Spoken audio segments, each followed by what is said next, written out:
Matrichhaya ideal বিদ্যানিকেতনের বার্ষিক ক্রীড়া প্রতিযোগিতা ও পুরস্কার বিতরণ অনুষ্ঠিত। আল মামুন, ভ্রাম্যমাণ প্রতিনিধি।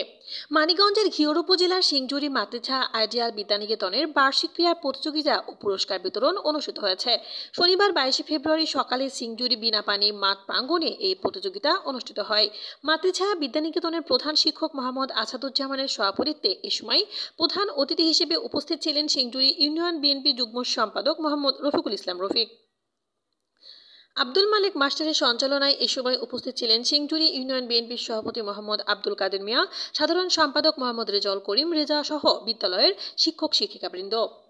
আমাদের এই ভাষাকে আমাদের জন্য উপহার দিয়ে গেছেন, তাদের প্রতি শ্রদ্ধা জ্ঞাপন করছি।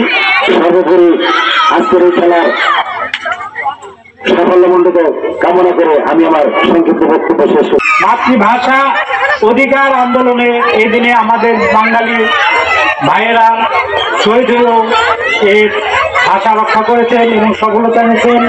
সেজন্য আমরা জাতির কাছে এবং দেশের প্রতি কৃতজ্ঞতা বোধ করছি। খেলাধুলা হলে ছেলেদের শরীর স্বাস্থ্য ভালো থাকে, এরা খেলাধুলা করলে মন ভালো থাকে, লেখাপড়ায় মনোযোগ হয়। খেলাধুলা না থাকলে বাদে সেই প্রতিষ্ঠানে সেই বিদ্যালয়ে কোনো মান ভালো থাকে না। পোলাপান খেলাধুলা করবে, এটাই বাধ্যতামূলক নিয়ম। এর আগের যে সরকার ছিল সে সরকার তো এই শিক্ষা প্রতিষ্ঠানের যে খেলাধুলা ছিল এখানে এক লাখ তন্ত্র করে ফেলেছিল। তখন এই সরকার স্বৈরাচারী সরকার তার মেয়ের নাম, মায়ের নাম, বাবার নাম দিয়ে এইভাবে খেলাধুলা করছে।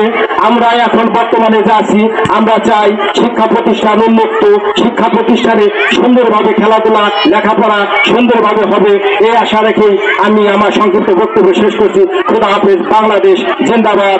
শহীদ জিয়া অমর হোক। খালেদা জিয়া জিন্দাবাদ। তারেক জিয়া জিন্দাবাদ। আমার নেতা এস এ কবির জিন্দাবাদ, জিন্দাবাদ, জিন্দাবাদ, জিন্দাবাদ।